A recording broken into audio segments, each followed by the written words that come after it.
Recording. ¿Dónde está? ¿Qué hago? ¿Compartir? Sí. Compartir. Stock. ¿Y dónde estoy aquí? Chuta, y me perdí. No sé dónde estoy. Acá, y aquí, después acá, resultados. Aquí estamos. Ya, ya. Vamos aquí y esto de acá lo corro para. ¿Qué hago con esto? ¿Cómo puedo sacar esta cuestión de un lugar del espacio del mundo? Aceptar, grabando, aceptar. ¿Cómo elimino esto? Eh, No se puede. Bueno, vamos a ver. Entonces, esto aquí. Ya, a ver si puedo hacer esto. La luz, mucha luz. Voy a solamente mostrar esto porque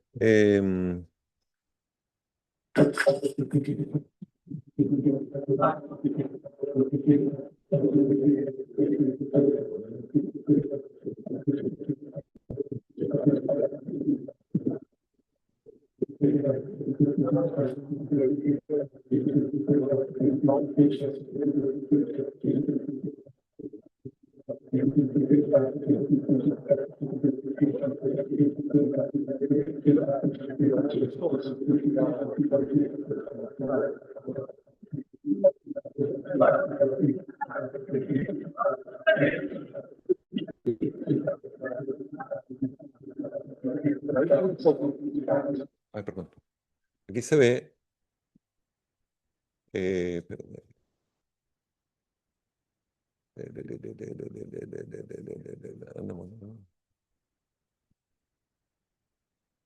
Ahí, ahí se ve dónde se realiza la festividad.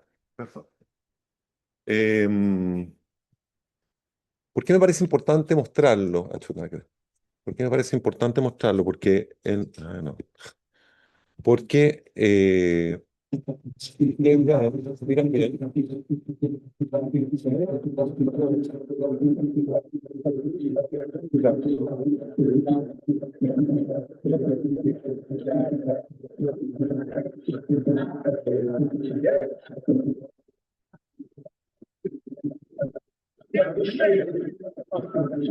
claro, claro.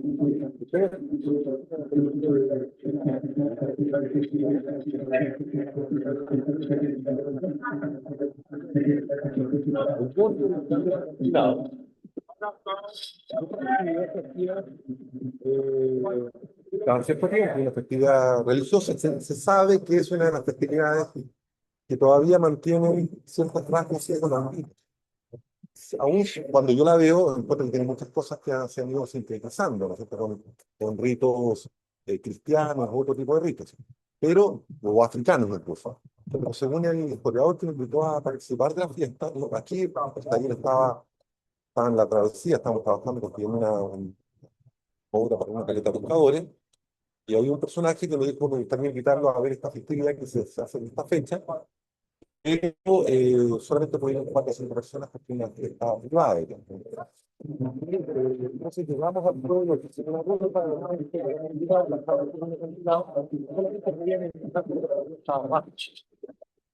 y entramos a este acantilado precioso, lindísimo, y por razón del espacio se estaba desarrollando esta festividad. Que además no es una festividad, no se entiende una festividad que nos entendemos nosotros, digamos, no es una fiesta, sino que es un rito. Y es un rito donde. Mira qué tan fácil. La festividad. Por costado hay unas personas tocando tambores. Que tocan tambores, bailes que dicen tanto de esta canción que está alejando a los ancestros de la comunidad. Los ancestros de la comunidad, cuando las personas muertas, no vivas, vivían, habitaban,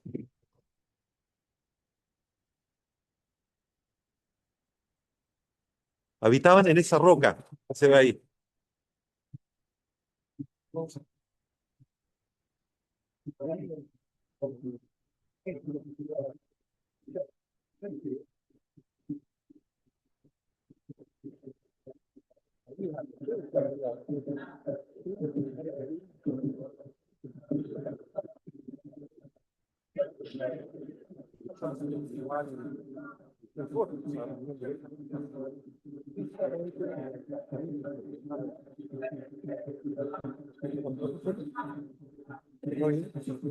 Bueno, en el centro, en el altar, hay muchas ofrendas también. Recuerden el concepto de la trineo o el ara, en lugar del sacrificio, es donde los seres humanos van dejando las ofrendas, que son, todo esto lo vemos en la religión cristiana también, ¿cierto? Cuando nosotros vamos a dejar las ofrendas después, no sé, en el momento de la Eucaristía, si uno toma la estructura litúrgica, podríamos decir que muchos de los elementos de estos ritos son equivalentes o parecidos a la estructura litúrgica. Si no, en ese sentido hay que mirarlo como desde el punto de vista antropológico, ¿cierto? Tiene mucho parentesco, diríamos, ¿ya? Pero lo interesante, ¿no es cierto?, que tendríamos esta especie como estructura dionisiaca o ditirámbica que se repite en el pueblo, se repite, se repite y se parece, ¿no es cierto?, a la misma estructura que tendríamos en Grecia hace 2000 años, hace años atrás, ¿ya? Eso es interesante para que entiendan cómo estas como manifestaciones del ser humano, si bien podríamos decir estamos hablando de dos continentes totalmente distintos y probablemente en momentos, ¿no es cierto?, ancestrales, probablemente muy distintos, sin embargo, ¿no es cierto?, esa estructura es como una especie de configuración humana que los seres humanos en comunidad elaboran, ¿no es cierto?, construyen para celebrar, para sanar o para, en el fondo, por ejemplo, ser testigos de la muerte de una persona de la comunidad, digamos, ¿no? Ahora, aquí pasa algo bien interesante que, no sé si tengo aquí un video, por ejemplo, acá. ¿Qué es lo que pasaba? Que en un minuto, esto es material exclusivo, nadie lo tiene, ¿eh? Es una cuestión bien interesante porque en el fondo era muy difícil entrar. Ustedes, si algún día van a este pueblo, quizás no, es muy difícil realmente poder participar. Si ven acá,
de transustanciación, están cambiando, ¿no es cierto?, su sustancia, su esencia, y están siendo de algún modo tomadas por estos seres eh, de la comunidad, diríamos, ¿ya?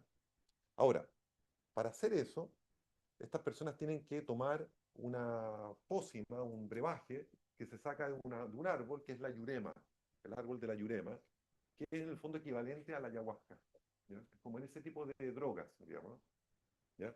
Y por lo demás, o sea, si ustedes miran tanto la ayahuasca, la coca, la yurema, son plantas que para los pueblos originarios eran entendidas como plantas medicinales. No la veían como la vemos nosotros, ¿no es cierto?, que podrían ser, aun cuando la coca se utiliza en farmacéutica muy determinadamente, podría uno decir, hay una relación entre la coca y el mundo de la farmacéutica, pero en la realidad estos pueblos veían estas sustancias como sistemas de canalización para poder en el fondo conectarse con los ancestros, sanar vidas, etcétera, etcétera. O sea, para que lo entiendan de un punto de vista bien en esa línea. A los que les gusta el mundo de la antropología, estas cosas son fascinantes porque en el fondo dan cuenta de la conducta humana, ¿no? Cómo nosotros construimos, podríamos decir, construimos no solamente nuestra funcionalidad de cómo vivimos, funcionamos, sino también cómo nos relacionamos principalmente con lo desconocido. Principalmente, cómo interpretamos lo desconocido, cómo cada pueblo interpreta lo desconocido. Bueno, así que eso quería mostrarles. Les decía, en el fondo es exclusivo porque de partida no se lo había mostrado a nadie.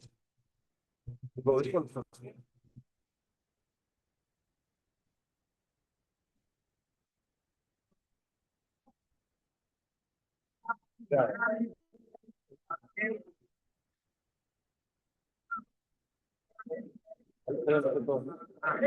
ellos están en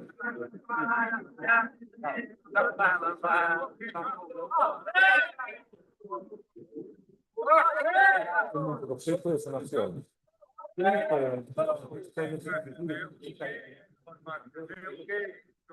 Alguien conoce claro, y también abençoando toda essa energia universal. Nossos trabalhos e que o tempo seja o Senhor de força. del norte de Chile hay otra zona.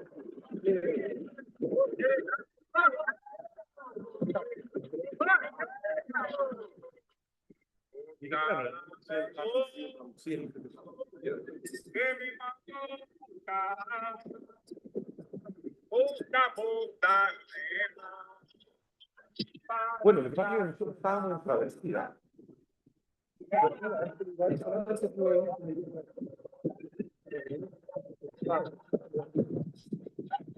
No podía ir todo el país, éramos como 5 personas. Una travesía por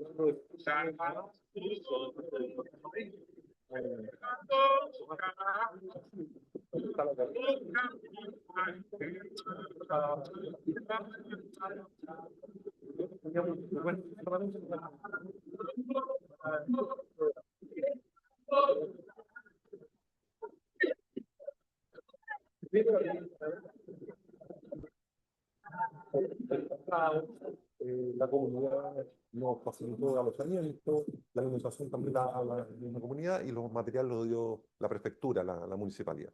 Entonces conseguimos todo alrededor. Y ya veníamos trabajando con una organización del municipio, del pueblo. Habíamos hecho otras travesías ya en ese lugar, en otros pueblitos parecidos. Este lugar, la playa se llamaba Praia do Amor. Ese era el concepto, una playa súper turística, pero donde vivía una comunidad de pescadores que podríamos decir, el gobierno regional había tomado la decisión de echarlos del lugar, ¿ya? Porque la zona era una zona de protección ambiental. Es un poco lo mismo, Rodrigo, es lo que pasa acá con el humedal. Hasta que aquí nosotros también teníamos gente, veraneantes que se instalan aquí con carpa, y el gobierno regional, a través de la Capitanía de Puerto y las municipales, vinieron y los echaron. Bueno, allá estaba pasando lo mismo y la municipalidad había tomado una decisión de no echarlos, pero sí transformar el espacio en un espacio mucho más consolidado. Y para eso nos invitaron a nosotros a hacer la travesía ahí. Para en el fondo construir con ellos las casas, no eran casas, eran como bodegas donde ellos guardaban todos sus utensilios de pesca, desde el bote, tenían una pequeña cocina, las redes, todos los guardaban en estos espacios. Una travesía muy interesante porque no teníamos nada, nosotros trazábamos el espacio con cocos que caían de las palmeras, diríamos, o sea, era como eso, no llevábamos ni herramientas casi. Y sin embargo pudimos, bueno, construir la obra, estar con ellos. Y bueno, y ahí yo conocí a un profesor de historia de la prefectura y él me dijo que podía participar. Siempre trato de meter estas coordenadas que tienen que ver con el arte escénico porque es la materia como del taller, diríamos. ¿Te fijas? Entonces tuvimos la oportunidad de ir, pero solamente pude ir con el grupo de ámbito, no pude ir con más gente. Bien. Eso quería mostrarles. Un poco para cerrar el capítulo de esto de la ritualidad. eh, Y ahí, dentro de la investigación del levantamiento de casos, por eso digo, a veces siempre pasa que ya, levanten casos del primer capítulo y todos levantan teatros griegos, ¿no? O teatros romanos. Entonces, pero la realidad del capítulo está hablando de algo muy anterior también, porque tiene que ver con esta ritualidad, ¿no? El rito del ditirambo es un rito que se ve en Grecia, pero también se veía en los vikingos, por ejemplo, también se veía, ¿no es cierto?, en los pueblos de Rumania, ¿no es cierto?, en toda esa zona muy chamánica que hay en el centro, en el oriente, ¿no es cierto?, de Europa, en Latinoamérica también, o sea, lo que era el continente precolombino, diríamos también, todas las ritualidades que existían, la del pueblo mapuche también, no sé, el guillatún, ¿no es cierto? ¿Qué pasaba? Los diaguitas, ¿qué tipo de ritualidades tenían, no es cierto? Los cahuéscar, que son los pueblos canoeros más australes del mundo, contemporáneos, no sé si contemporáneos, pero en el fondo que cohabitaban con los Selknam, ¿cómo se llama? Los Aoniquén y los Yaganes, estamos hablando de la zona de Magallanes, los Cahuéscar tenían ritos relacionados con la caza de las ballenas. Entonces, cuando varaba una ballena a orilla del mar, si la ballena tenía el cuerpo, ¿no es cierto?, el lomo de la ballena, la parte frontal, la tenía vuelta arriba, eso era signo de que la ballena estaba podrida y por lo tanto no había que acercarse. Pero si la ballena varaba, en el fondo moría de guata, eso les permitía a ellos acomodarse en la orilla, crear una habitación muy grande, como una especie de domo grande, y ellos vivían ahí por mucho tiempo, comiendo de la ballena y haciendo ritualidades que yo no conozco, diríamos, no. Pero, y ese espacio se le llamaba el chelo. El chelo, ese era el nombre, que es como semejante a la ruca, ¿no? A la ruca mapuche, los Cahuéscar tenían un espacio que se llamaba el chelo, es donde se juntaba toda la comunidad y vivían ahí. Estamos hablando de comerse una ballena de 30 metros de largo, probablemente podías comer a una familia, un grupo familiar de 20, 30 personas o una comunidad, probablemente, no sé, pues cuántos kilos de ballena, probablemente varios meses, ¿no? No sé si varios meses, porque también se va pudriendo, pero bueno, hay toda una dinámica eh, tremendamente interesante. Entonces, claro, el primer capítulo lo que están poniendo, tratando de como poner en el fondo como en reflexión esta problemática del rito, ¿no? ¿Cómo se genera un rito? Ustedes hacen una fiesta y de repente se pone, oye, bailemos todos y hacemos un círculo, nos ponemos a avanzar en el círculo, ¿no es cierto? Los griegos lo hacen, los turcos lo hacen mucho, ¿no es cierto? Los israelitas también, ¿no es cierto? Cuando hay las danzas derviche, no sé si las han visto, que danzan y van bailando en círculo. Todo esta, te fijas, la danza como ritualidad tiene todo el sentido de lo que llamaríamos el capítulo uno del libro. ¿Ah? Tiene todo como que, probablemente ya lo hicieron, pero si tienen la oportunidad de verlo, visitar YouTube, es muy interesante. O danzas, por ejemplo, orientales, ¿no? Por ejemplo, hay un teatro que es muy conocido, el Teatro No en Japón, que tiene más de 600 años de historia. Bueno, ese teatro, ¿cuál sería el origen de ese tipo de teatralidad? Bueno, los japoneses no lo llamaban teatro, digamos. O el kabuki, o el teatro. eh, bueno, reciente estuve en el verano en el sur y vino una directora de teatro Buto, no sé si lo conocen, que es un teatro que se origina después de la Segunda Guerra Mundial a raíz del bombardeo de Hiroshima y Nagasaki, y los japoneses crean un teatro para poder en el fondo expresar la tragedia, ¿no es cierto?, que significó la bomba de Hiroshima para el pueblo japonés. Entonces, la manera como se expresa esa ritualidad, el teatro entendido como ritualidad, no como teatro de representación, diríamos. Bueno, voy a ir al capítulo 2 para que vayamos avanzando con esto. Ahora, lo importante, claro, dice, bueno, ¿por qué un arquitecto se preocupa de estas cosas, no? En el fondo, ahí hay una cuestión también significativa, porque cuando hacemos ritualidad, estamos construyendo espacio, ¿no?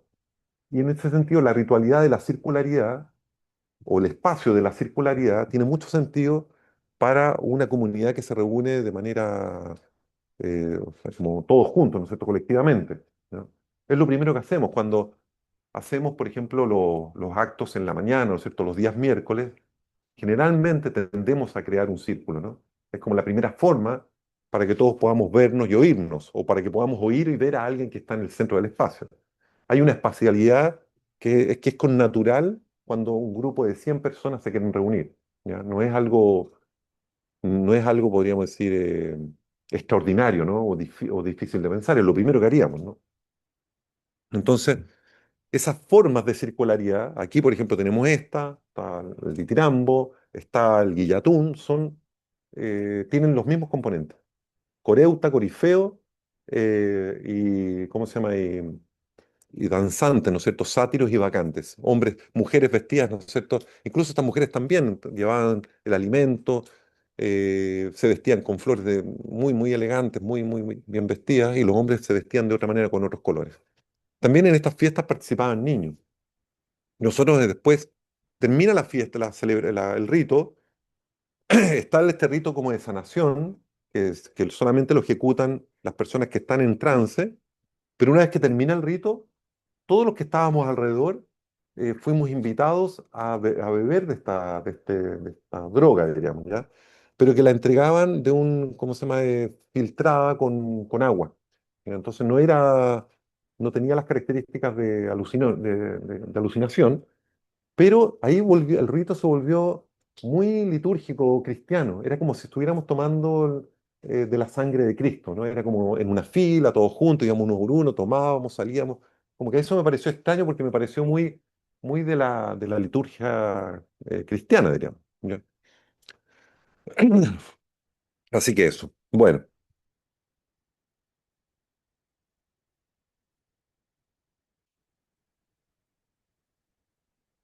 em, ¿dónde estoy aquí? Dejar de compartir. Compartir de nuevo. Ahí, ahí está. Ujú. Ya. Bueno, hay una cosa importante que podríamos, claro, como les decía la semana pasada, en el fondo lo que sucede es que toda esta configuración, además que podríamos decir concretamente pagana, ¿no es cierto? Una relación de las comunidades con, no con un dios, sino con muchos tipos de dioses, en el mundo griego, en el mundo romano, la relación de la sociedad con lo divino era politeísta, ¿no es cierto? O sea, había dios para cada cosa. Incluso hasta el día de hoy existen pueblos, ¿no es cierto? Países que todavía mantienen visiones politeístas que son eh, ¿cómo se dice? Están dentro de la idiosincrasia de los pueblos. En la India, ustedes saben, deben haber un dios para cada persona, digamos. O sea, y dioses que son representaciones de muchas cosas, desde ratones a elefantes, que son considerados, tienen la categoría de deidades. ¿Ah?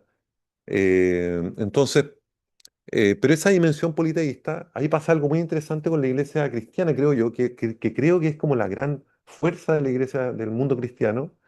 Yo estoy haciendo un análisis que es 100% antropológico, no quiero, no estoy tomando, no quiero que me interpreten como que se estuviera criticando la iglesia cristiana o criticando una iglesia, una religión politeísta. No, para nada, no quiero tener ese juicio. Quiero solamente hacer la diferencia y poder distinguir una cosa que a mí por lo menos me pareció tremendamente como no solamente inteligente, sino que tremendamente como innovadora en el mundo, en esta relación deidad-ser humano, es el invento, ¿no es cierto?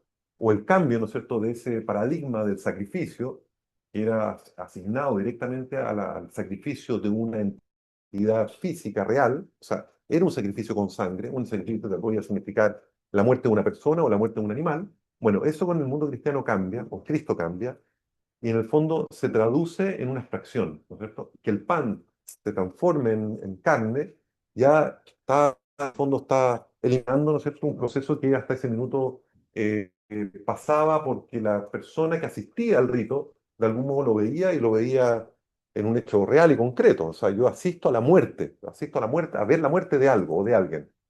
Entonces eso, claro, para la comunidad tenía todos los componentes que una cosa de esa naturaleza podía significar, desde que podía ser el sacrificio de un ser querido, ¿no es cierto?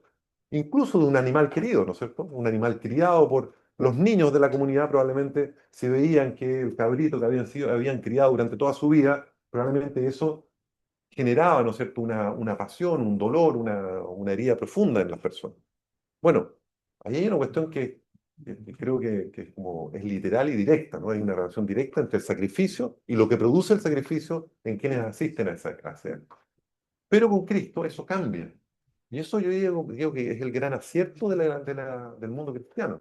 Es lo que lo hace, pienso yo que es lo que lo hace tan fuerte, diríamos, tan fuerte en la historia. Eh, pero, claro, con el advenimiento de la Iglesia Católica como la iglesia monoteísta o la religión monoteísta que toma posesión, ¿no es cierto?, del Imperio Romano en el año 320 por ahí, o 330, ¿qué es lo que sucede? Es que todas aquellas expresiones, ¿no es cierto?, que venían, ¿no es cierto?, de ese mundo arcaico, religioso, politeísta, comienzan a desaparecer y son directamente negadas, ¿no es cierto?, y prohibidas. Y junto con eso, los espacios donde estas acciones se llevan adelante. Uno de esos es justamente el anfiteatro, que prácticamente pasa a un estado absoluto de abandono. ¿Ya? Y eso es un hecho, estamos hablando de teatros que fueron construidos en el año 500 antes de Cristo, por ejemplo, el Teatro de Epidauros o el Teatro de Argos o el de Dodona, etcétera, y que son abandonados hasta y recién vienen a ser recuperados en el 1800 y tanto. Estamos hablando 500, 2800, 2300 años de historia donde el edificio que tuvo su esplendor, su fuerza, queda en un absoluto abandono. Y bueno, yo cuando estuve en Grecia, de repente quería ir a conocer el teatro de Megalópolis, por ejemplo, un pueblito que no sabía dónde estaba en el Peloponeso, y voy por la carretera y no veo nada, nada, nada, nada. Y de repente veo como una especie de lomita, una lomita al lado del camino, diríamos, y veo unas pequeñas líneas, ¿no es cierto?, que mostraban la estructura, ¿no es cierto?, de las graderías de un posible teatro que había existido ahí. Y me acerco y justamente era el Teatro Megalópolis. Entonces, nosotros, claro, tenemos además la cultura de decir que el Coliseo, no, el Coliseo estuvo abandonado también aproximadamente unos 1000 años, ¿verdad? Y si se usó como una especie de bodega o lavandería cuando se usaba para el teñido de telas, ¿verdad? Como una especie de gran industria para ese tipo de acciones. Que de hecho el Coliseo está como todo desarmado porque le sacaron todo el mármol que lo Oh, tenía, claro. el Vaticano, las iglesias que toman como más importancia. Claro, lo fueron sacándose. Claro, y también cuando las ciudades eran acechadas, sobre todo en Francia, no digo sobre todo, pero porque en el fondo hacia el norte de Roma, las ciudades como, no sé, pues, como Arles, Nimes, en el fondo ciudades que tenían teatros y anfiteatros, también, pues como en el momento que eran acechadas por estos pueblos bárbaros que venían del norte, en ese momento, ¿no es cierto?, la gente se escondía dentro de los anfiteatros y de los teatros. Era como un segundo espacio de protección. Y no es que se escondieran hoy día y mañana en la tarde salimos, sino que se quedaban, permanecían en esos espacios, porque los acechos no duraban ni una tarde ni mediodía, diríamos, ¿no? Duraban probablemente meses, años, ¿no es cierto?, que tenían que estar y por lo tanto estos espacios se transformaban en verdaderos espacios de vida, ¿ya? Hay imágenes, por ejemplo, del Teatro de Nimes, que están en el edificio del teatro, unos pequeños dibujos y creo que muestran pequeñas iglesias y construcciones que estaban instaladas y construidas directamente dentro del anfiteatro y que los materiales que usaban para construir eran los mismos materiales del edificio, ¿ya? Un ejemplo muy claro y muy bonito y bello es el anfiteatro de Luca, en una ciudad que está al norte de Roma, y uno ve el edificio que tiene forma de elipse, pero en el fondo uno ve un edificio de departamentos precioso, como si hubiese sido construido en el siglo XX, digo el siglo XX para no poner el siglo XXI, pero un edificio muy contemporáneo y sin embargo fue un teatro al cual se le sacó, le robaron, ¿no es cierto?, todas las graderías que estaban en el interior, lo dejaron totalmente vaciado y dejaron la última columnata de edificio y ahí construyeron departamentos que se fueron construyendo tampoco en un día, sino que en cientos y cientos de años, ¿ya?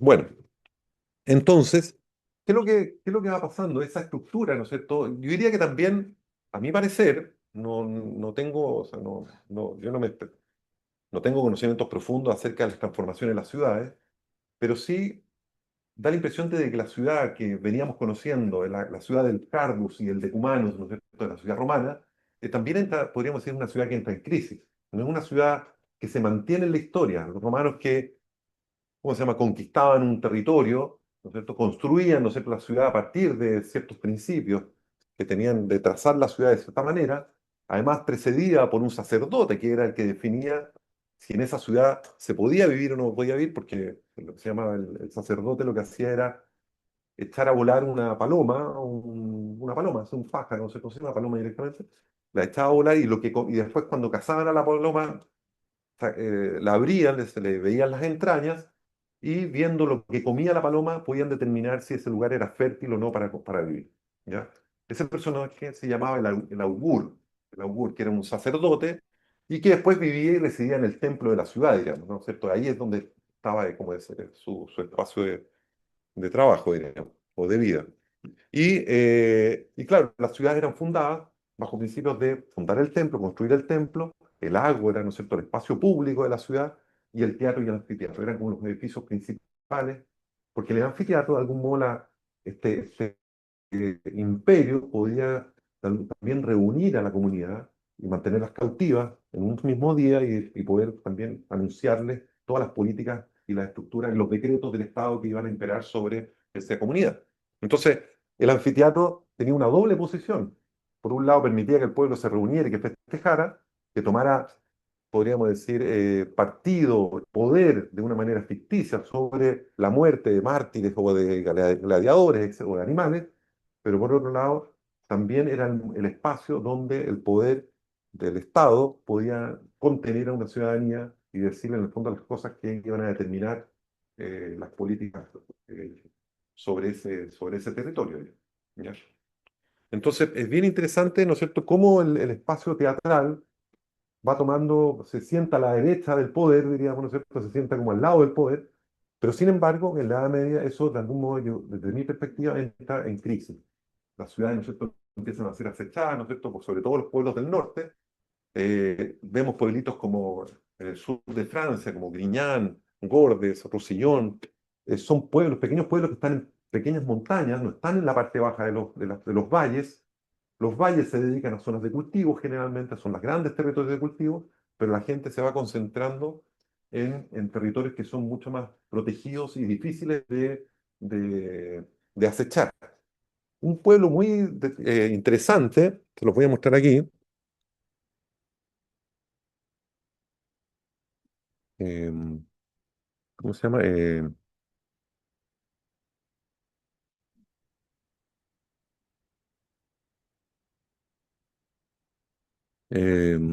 Tururum, ¿cuál es la foto más bonita? A ver esa. Aquí,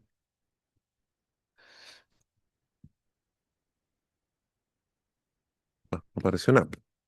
Bueno, ahora no aparece.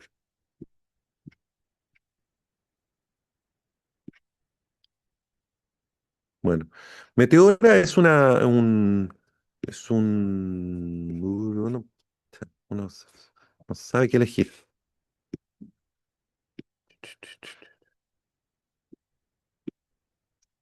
Bueno, eso, pues, no sé por qué no lo pesca. Ahí, bueno, se ve. Bueno, Meteora es un conjunto, ahí se ve un plano ya, un conjunto de monasterios del siglo, estamos hablando del siglo III después de Cristo, ¿no es cierto? Va tomando posición y determinación todo el imperio bizantino, ¿no es cierto? En lo que llamaríamos el Oriente Medio. Hay que entender que además nosotros tenemos en la historia de Occidente, tenemos por un lado el imperio, se le puede llamar así el imperio griego, helénico, en el periodo entre el 800 y el 300 después de Cristo. No, entre el 800 y el 200 antes de Cristo.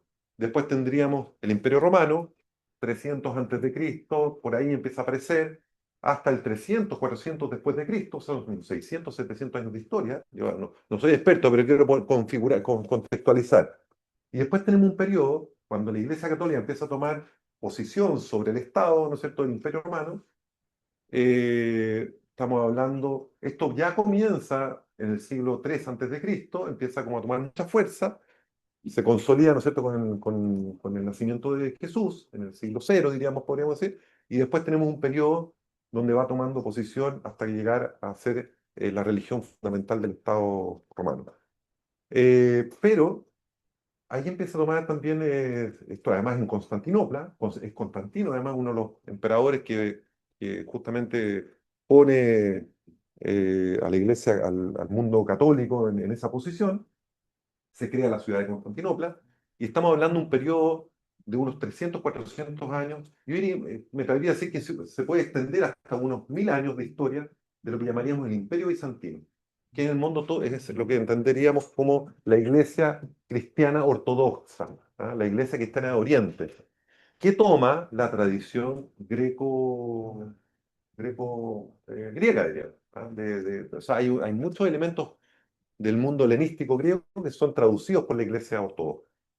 Y uno de ellos es, por ejemplo, el mundo de los monasterios y otro el mundo de las iconografías rusas o de la iconografía ortodoxa. ¿Ya? Una cosa yo decía el otro día, hablaba, por ejemplo, un elemento que es inventado, que Vitruvio habla en el primer libro de la arquitectura, habla del concepto de escenografía, y que después en el Renacimiento es entendido como la perspectiva, es traducido como la perspectiva, pero en el mundo bizantino o en el mundo de la iconografía ortodoxa, no existe. todo el mundo de la pintura o todo generalmente uno ve las formas de las imágenes, no hay perspectiva en esa, no hay profundidad en el fondo de la imagen, ¿ya?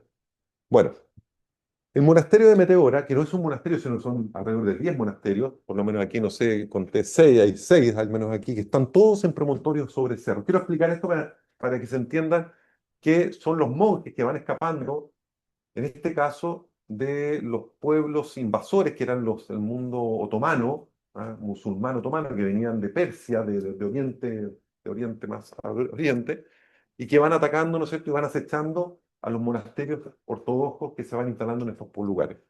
¿Qué es lo que van haciendo los sacerdotes?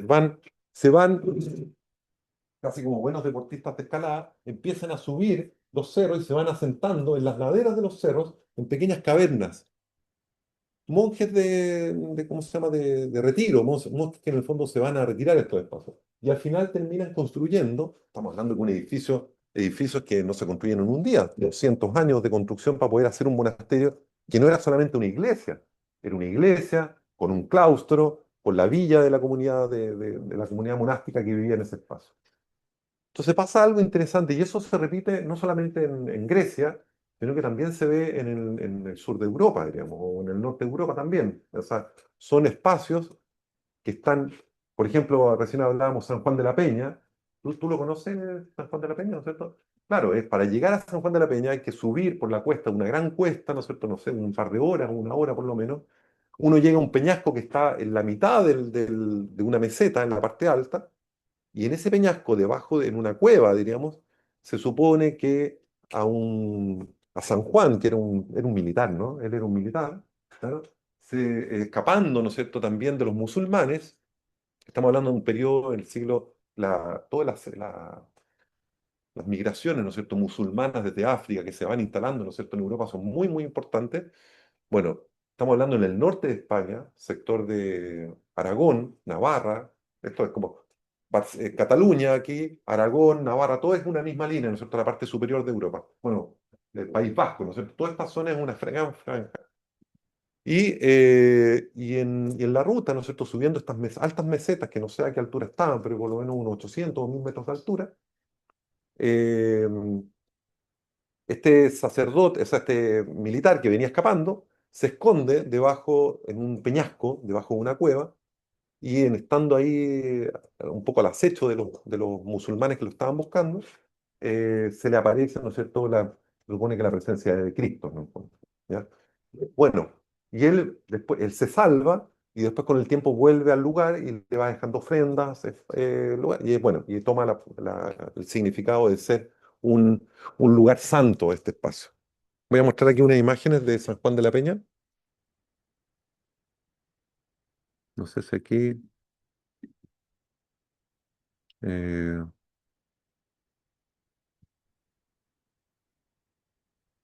lo perdí, po.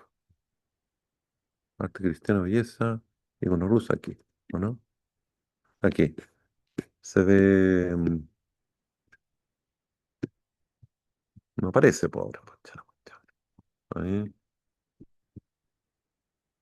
el mismo. Ujú.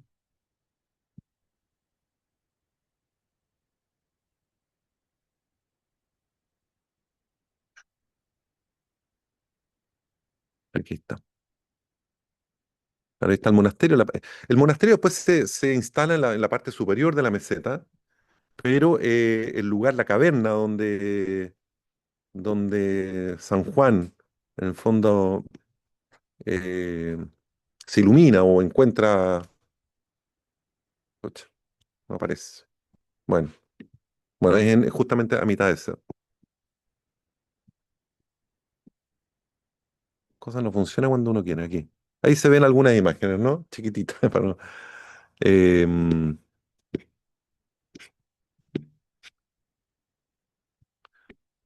Se ve ahí un tremendo, este peñasco gigante y el edificio que está metido dentro de esta caverna. ¿Ya? Esto estamos hablando de un espacio del siglo IX, ¿sí? Entre el siglo IX y siglo XI después de Cristo. ¿Ya? Entonces, yo diría que gran parte o sea, el mundo